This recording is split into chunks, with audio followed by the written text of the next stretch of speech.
তো মুআক্কাদা সাল্লাম আবার কবিরা গুনাহ হয়ে গেল, তাহলে মসজিদে আসার মানেটা কি? আমি তো সারা সপ্তাহ আসিই না, সপ্তাহে একদিন মসজিদে আসি, এরপরে একদিনের নামাজ তো পরিপূর্ণ করতে পারি না। এর কারণ হলো আমার ইমানের মধ্যে যথেষ্ট ঘাটতি আছে। আমি যে রিজিক ভক্ষণ করি, আমার রিজিকের মধ্যে হালাল আছে কিনা সন্দেহ আছে। কারণ হারাম রিজিক মানুষকে ইবাদত থেকে দূরে সরায় দেয়। রিজিক দুই ধরনের, একটা হালাল আর একটা হলো হারাম। হারাম ইবাদতের দ্বারা, হারাম রিজিক ভক্ষণের দ্বারা কোনো ইবাদত আল্লাহর কাছে গ্রহণযোগ্য হয় না। আমি সুদ খাই, সামনের কাতারে নামাজ পড়ি, কোনো লাভ নেই, কোনো লাভ নাই। ঘুষ খাই, সামনের কাতারে নামাজ পড়ি, জুব্বা মাটি দিয়ে শেষুর বেড়া দা, কোনো লাভ নাই। আগে হারাম ছাড়তে হবে।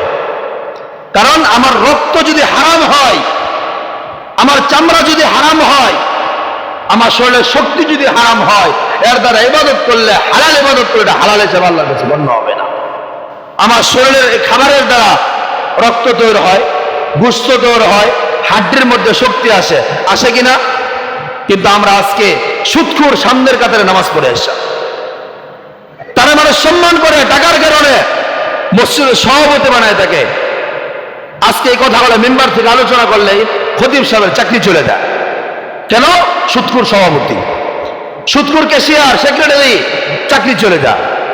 আজকে মেম্বারে বসে হক কথা বলার মতো, আল্লাহর ঘরে বসে হক কথা বলার মতো পরিস্থিতি নাই দেশ।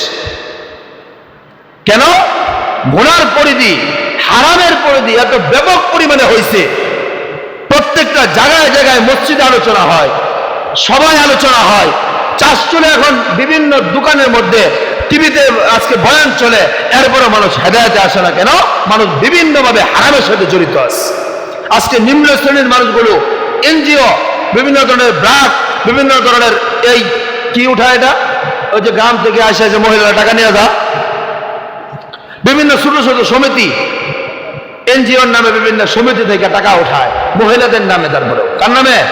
ঘরের বউয়ের নামে টাকা উড়াইতেছে। 7,500 টাকা ওটা 70,000 দিন লাগে, এমন করে কত সুবিধা হয়েছে আমার লাগিয়া।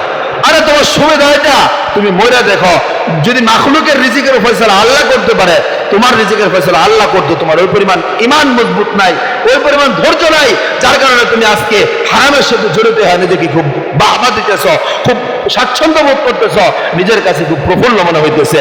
চোখটা বন্ধ হবে ওদিন আল্লাহ যখন জিজ্ঞেস করবে, আমি তোমার রক্ত মাংস দিয়া, আমি তোমাকে সৃষ্টির শ্রেষ্ঠ বানায় পাঠাইছিলাম দুনিয়াতে, তুমি আমার জন্য কি নিয়ে আসো? জব দিয়া তারপরে লড়বা। পাইবেন? মধ্যম শ্রেণীর ব্যক্তিরা তারা কি করে? ব্যাংকে কিছু টাকা জমা রাখে, জমা রেখে ওইখান থেকে ব্যাংক থেকে প্রতি মাসে একটা লাভের অংশ পায়, ওখান থেকে সে টাকা সঞ্চয় করে। আছে না নাই? হ্যাঁ, ব্যাংকের সাথে লেনদেন করে। যারা একটু বড় লোক, শিল্পপতি, কোটিপতি, তারা কি করে? তারা তাদের ওই শিল্পপতি, কোটিপতিত্ব টিকানোর জন্য ব্যাংকের সাথে একটা লেনদেন করে, কোম্পানির নাম দিয়ে ব্যাংক থেকে টাকা উঠায়া তারা সুদের সাথে জড়িত হয়ে যায়। বর্তমান বাংলাদেশে 95% মানুষ সুদের সাথে জড়িত আছে। 95% মানুষ সুদের সাথে জড়িত আছে। তাহলে বলেন, আমার এই ওয়াজ, এই মেম্বার থেকে বয়ান করলে আপনার কাছে তিতাই লাগবে, মিষ্টি লাগবে না? কারণ আল হাক্কু মুররুন, হক কথা তিতাই হবে। কারণ আপনার মধ্যে, আপনি জানেন আমার শরীরের রক্তটা, আমার কানের শ্রবণ শক্তিটা, আমার চোখের দৃষ্টি শক্তিটা সব হারাম দ্বারা ঘটছে। সুতরাং এটা হালাল জিনিস, হালাল শ্রবণ, হালাল দৃষ্টি, এটা আপনার মধ্যে পড়বে না। আর আপনি হারাম টাকা দিয়ে আপনার সন্তানকে বড় আলেম বানাই ফেলবেন, এটা ভুল ধারণা। আপনি কিছু অক্ষর শিখাইতে পারেন, কিছু মালুমাত অর্জন করতে পারবে, কিন্তু আপনার ছেলে আলেম হবে, দাওয়া পর্যন্ত পড়বে, কিন্তু আল্লাহর আদালতে সে আলেম হিসেবে কখনো গণ্য হবে না। আলেম কাকে বলে? আলেমের সংজ্ঞা কি? আলেম হলো যে তার জানা ইলম অনুযায়ী আমল করে। সহজ কথায়, টুপি পাঞ্জাবি লাগাইলে তার আলেম বলা যাবে না। আমরা এই জায়গায় ভুল করি, টুপি পাঞ্জাবি দেখলেই কই হুজুর আলেম। আলেম কাকে বলে? ইবলিস শয়তানও তো আলেম, তার আমরা আলেম বলি? আল্লাহর নবীর পরে পৃথিবীতে সবচেয়ে বড় বিজ্ঞানী কে? ইবলিস শয়তান। তার এই পৃথিবীর কোনো মানুষ আলেম বলে? তার নামে কেউ নাম রাখে? আজাজিল কোন ব্যক্তির নাম আছে? ফেরাউন কি কন? এত বড় বাদশাহ, হ্যাঁ নামে নাম রাখে না কে? কোরআনে তার নাম নাই? ও ফিরআউনা ও হামানা আছে না নাই? আছে। কোরআনেও নাম আছে, তারা রাখে না কেন? আজাজিলকে নাম রাখছে জীবনে, এত বড় আলেম, এত বড় আলেম আজাজিল। আল্লাহর নবীর পরে পৃথিবীতে সবচেয়ে বড় জ্ঞানী কে? ইবলিস শয়তান। ইবলিস শয়তানের নাম কি? আজাজিল। কি নাম? আজাজিল। আজাজিল কেউ নাম রাখছে? কেউ রাখে নাই। সুতরাং আপনি যদি মনে করেন আমার ছেলে আলেম হয়ে গেছে, আমি জান্নাত কামাই করে ফেলছি, আমার ছেলে আলেম হচ্ছে, হাফেজ হচ্ছে, এর বদলে আমি জান্নাত পাবো, পাইতে পারেন, কিন্তু কোন সময়? এই শর্তটা কোন সময় বলেন?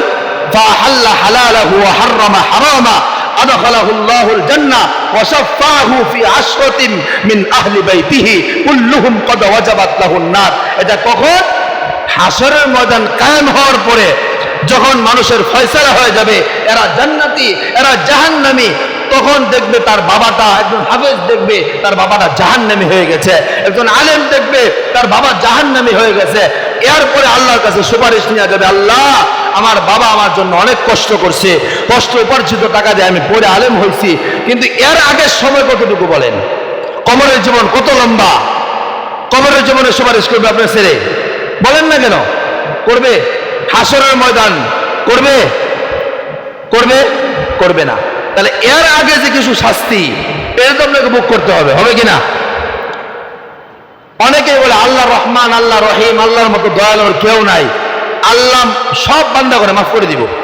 এত সোজা? আল্লাহ তো আরেকটা কথা বলে রাখছে, লিল্লাহিল ওয়াহিদুল কাহ্হার। দুনিয়াতে আমি রহমান দেখাই, তুমি গুনাহ করার পর আমি প্রকাশ করি না। তুমি সারা রাত মেয়ের সাথে মোবাইলে কথা বলছো, সকালে কিন্তু আমি বলে দিতে পারতাম অমুক কিন্তু মোবাইলে কথা বলছে সারা রাত মহিলার সাথে। জিনা করছো, হোটেলে মেয়েলে আসছিলা সারা রাত, আল্লাহ বলে দিতে পারতো কিনা? সকালবেলা প্রকাশ করতে পারতো কিনা? পারতো কিনা? পারতো। তুমি গোপনে গুনাহ করছিলা, আমি প্রকাশ করি নাই, রহমান দিকে করি নাই, আমি রহমানের জন্য করি নাই। তুমি গুনায় জর্জরিত ছিলা, ফজর পড়ে নাই, সকালে নাস্তা খাওয়াইছি, আমি রহমানের জন্য খাওয়াইছি। দুপুরের বেলা তুমি নামাজ পড়ো না, দুপুরের খাবার খাওয়াইছি তোমাকে। তুমি এই সকাল থেকে দুপুরের মাঝখানে 50টা মিথ্যা কথা বলছো, এরপরে তোমার জিহ্বাটা তালার সাথে আটকাই নেই, তোমার জিহ্বাটাকে সচল রাখছি, আমি রহমান দিকে রাখছিলাম। কিন্তু এটা পরকালে হবে না। পরকালে আপনার নেকির পরিধি অনুযায়ী যা করবেন তার আমলনামা আপনার সামনে পেশ করা হবে। আল্লাহ বলবে, ইকরা কিতাবাক কাফা বিনাফসিকাল ইয়াওমা আলাইকা হাসিবা। তোমার আমলনামা যা যা দুনিয়াতে করে আসছো, তোমার সামনে ইকরা, তুমি পড়ো, তোমার আমলনামাগুলি কিতাবাক, তোমার আমলনামা তুমি পড়ো, কাফা বিনাফসিকাল ইয়াওমা আলাইকা হাসিবা। সুতরাং প্রত্যেকটা মানুষকে মনে রাখতে হবে, আমার সন্তান, আমার বিবি, বাল বাচ্চা, যাকে আমি দেখি না কেন, কেউ আমার পরকালে কাজে আসবে না। ওদিন যেহেতু আমার ভাই চিনবে না, বোন চিনবে না, আমার আত্মীয় স্বজন কেউ চিনবে না।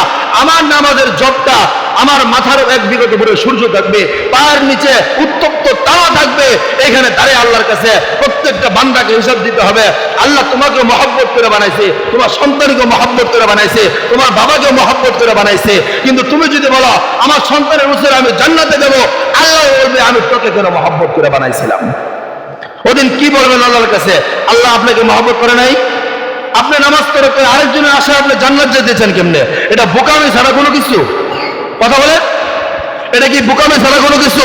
আপনার পকেটে টাকা নাই, আপনি বলেন যে এলাকার লোক টাকা দিলে আমি চলবো, এই বোকামিটা কেউ করে নাকি? সবাই যার যার কামাই করে। আরে কথা বলেন না কেন? আমার কথা বুঝেন না আপনারা? সবাই কি যার যার কামাই করার চেষ্টা করে নাকি অন্যের টাকা দিয়ে চলে? সবাই চেষ্টা করে যার যার জায়গা থেকে যার যার কামাই রোজগার দিয়ে চলার জন্য। দুনিয়াটা যেরকম দেখতেছেন, পরকাল সেম একই রকম হবে। আজকে দুনিয়াতে মনে করেন যে আমার ছেলের কারণে জান্নাতে যাব, আমার অমুকের কারণে জান্নাতে যাব, অমুকের কারণে জান্নাতে যাব, এগুলো ভুল। সুতরাং আপনার জান্নাত আপনাকেই কামাই করতে হবে, আপনার নেকি আপনাকেই কামাই করে যেতে হবে। আল্লাহ যেদিন জিজ্ঞেস করবে, তোর ছেলেকে আমি আলাদা মহব্বতে বানাইছিলাম, আমি তোকে একটা মহব্বত দিয়ে বানাইছিলাম, আমার মহব্বতটা নিয়া, আমার ভালোবাসা নিয়া, আমার অনুগ্রহ নিয়া তুই আমার জন্য কি নিয়ে আসছিস? ওই আব্দুল্লাহ, তুই আমার জন্য কি নিয়ে আসছিস? আমার আমল নামাটুকু আমার কাছে দে। বলতে পারবেন? ফি ওমরিকা হাযা, তোর জীবনটা কি কি করে আসছস তুই আমার কাছে হিসাব দে। এগুলো অনেক পরের পর্ব, এর আগের ধাপগুলির জন্য চিন্তা করেন। মরতে হবে সবাইকে, সুতরাং মুমিনের ইমানের প্রথম কাজ হলো নামাজ। আপনি ইমান আনলেই, কালিমা পড়লে যে মুসলমান হবেন, এটা কোনো কোরআনে কোথাও বলে না। কোরআনে বলে তুমি কালিমা পড়ছো, কালিমার দাবি হলো নামাজ পড়তে হবে, কালিমার দাবি হলো রোজা রাখতে হবে, কালিমার দাবি হলো হজ করতে হবে, সমর্থ থাকলে, কালিমার দাবি হলো সমর্থ থাকলে যাকাত দিতে হবে, কালিমার দাবি হলো মিথ্যা থাকতে হবে, দাবি হলো গীবত ছাড়তে হবে, কালিমার দাবি হলো অপবাদ ছাড়তে হবে, কালিমার দাবি হলো চুরি ছাড়তে হবে, কালিমার দাবি হলো হারাম ছাড়তে হবে, কালিমার দাবি হলো হালাল, তুমি হালাল পন্থায় তোমাকে চলতে হবে। তুমি মানতে পারো তুমি ইমানদার, তুমি মুমিন, তুমি মুত্তাকি, তুমি আল্লাহ মরতে দেরি হবে। ওয়ালাকুম ফিহা মা তাশতাহি আনফুসুকুম ওয়ালাকুম ফিহা মা তাদদাউন। তুমি কল্পনা করতে পারবে না মরতে দেরি হবে, তোমার সাথে জান্নাতের সম্পর্ক করে দিবে। তোমার মরতে দেরি হবে না, এর আগেই তোমার জন্য আল্লাহ তাআলা জান্নাতের বিছানা বিছায় রাখবে, তোমার জন্য জান্নাত প্রস্তুত করে রাখবে। সুতরাং দুনিয়াতে তুমি যদি মনে করছো 60 বছরের জীবনটা আমার অনেক কিছু, 70 বছরের জীবনটা অনেক কিছু, এটা তুমি বোকার সঙ্গে বাস করতেছ। 60 বছরের জীবন চোখের পলকে শেষ হয়ে যাবে। আমরা শুনি গরিব মানুষ 500 বছর আগে জান্নাতে যাবে। কতদিন লাগে? 500 বছর আগে, অর্থাৎ পরকালের অর্ধেক দিন। এই দুনিয়ার 1000 দিন আর পরকালের একদিন সমান সমান। এই দুনিয়ার কয়দিন? 1000 দিন আর পরকালের একদিন সমান সমান। অর্থাৎ পরকালের অর্ধেক দিন আগে জান্নাতে যাব গরিব মানুষ, আর ওই দুনিয়ার দৃষ্টিকোণ থেকে আমরা বলি 500 বছর আগে।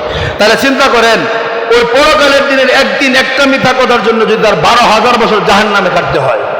একটা মিসাল লেখা কয়দিন? কয়দিন? দুনিয়ার দিন না পরকালের দিন? পরকালের দিন। 12,000 বছর যদি হয় তাহলে 1000 দিনে হলে 12 লক্ষ বছর হবে। দুনিয়ার দিনে কত লক্ষ বছর? একটা মিথ্যার জন্য দুনিয়ার দিন হিসাব করলে 12 লক্ষ বছর জাহান্নামে কাটতে হবে। আর দিনে কয়টা মিথ্যা কথা বলেন আপনি চিন্তা করেন। আল্লাহ আমাদেরকে বোঝার তৌফিক দান করুক। পরের উসিলায় আপনি জান্নাতে যাবেন, এটা ভুল। পরের উসিলায় আপনি বিদেশ যাবেন, এটা ভুল। এটা কি ঠিক মনে করেন না ভুল মনে করেন? ভুল মনে করেন, করেন না? সুতরাং আপনি পরের উসিলায় যদি দুনিয়াতে না চলতে পারেন, তাহলে পরের উসিলায় জান্নাত পরকালে চলবেন কেমনে? কেমনে চলবেন বলেন? পরের উসিলায় যদি 60 বছরের জীবন না চলে, তাহলে আবাদুল আবাদ জিন্দিগি যার শুরু আছে কোনো শেষ নাই, ওই জিন্দিগি তাহলে আপনি কেমনে চলবেন? দুনিয়ার নেকির, দুনিয়ায় চলে টাকা, পরকালে চলবে নেকি। সুতরাং নেকিবিহীন কবরে গেলে আল্লাহর কাছে ধরা খাইতে হবে। সুতরাং দুনিয়াতে আল্লাহ মহব্বত করে আমাদেরকে পাঠাইছে। 5 ওয়াক্ত নামাজ যেন আমার তরক না হয়, নামাজ যেন আমি না ছাড়ি, 5 ওয়াক্ত নামাজ যথাসময়ে আদায় করার জন্য চেষ্টা করব। কে কে আছেন হাত তোলেন তো দিকে, আজকে থেকে আর নামাজ তরক করবো না ইনশাল্লাহ। কারা কারা আছেন আল্লাহর ঘরে হাত তুলছেন? ক্যামেরা হইতেছে, ভিডিও হইতেছে, এই ভিডিও না হোক, আল্লাহর ক্যামেরা হইতেছে। আজকে থেকে আমরা 5 ওয়াক্ত নামাজ যথাসময়ে আদায় করব। দুনিয়ার যতটুকু সময় গেছে আল্লাহর কাছে তওবা করব। সামনে থেকে আমরা আজকে আসর থেকে যেন আর কোনো নামাজ তরক না হয়, তারপর ইনশাআল্লাহ আল্লাহ আমাদের সবাইকে 5 ওয়াক্ত নামাজ আদায়ের তৌফিক দান করুন। ওয়া আখির দাওয়ানা আলহামদুলিল্লাহি রাব্বিল আলামিন। আসসালামু আলাইকুম।